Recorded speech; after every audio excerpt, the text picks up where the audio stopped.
In desperate times like these, Hitler stopped sounding crazy to a lot of desperate Germans. Anyway, Germany was basically having the same problem as Italy. But instead of being winners that felt like losers, they were losers that felt like ultra losers. Unlike Italy, Germany wasn't upset because they didn't get enough. They were upset because they got stuck with the biggest bill imaginable. Roughly $5 to $10 trillion in today's money. On top of that, they lost these territories, had to demilitarize the Rhineland, reduced their army to just 100,000 men, weren't even allowed to have an air force.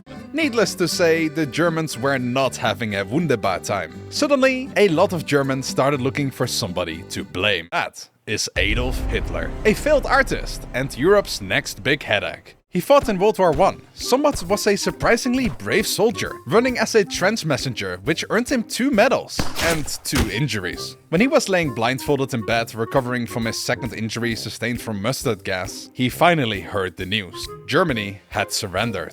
Hitler was absolutely devastated and furious. Like many radical German soldiers, he refused to believe the German military had actually lost on the battlefield. So he started to give speeches about it. He joined a small political party, took it over and transformed it into the National Socialist German Workers' Party. Or as normal people call it, the Nazi Party.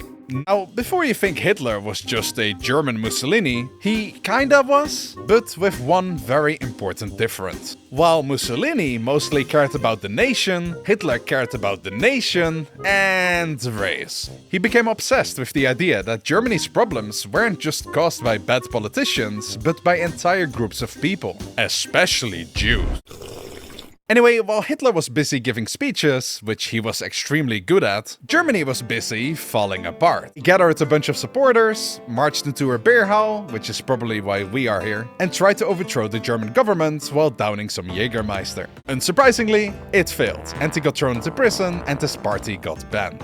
But then 1929 happened. The Great Depression hit everyone, but Germany got hit the hardest. Suddenly the guy over there screaming angrily at the local Jews didn't seem so crazy. People lost everything due to the economical chaos. And in desperate times like these, Hitler stopped sounding crazy to a lot of desperate Germans. As Germany's economy got worse, Hitler's popularity got better. And in 1933, he finally gathered enough support to become Chancellor of Germany. And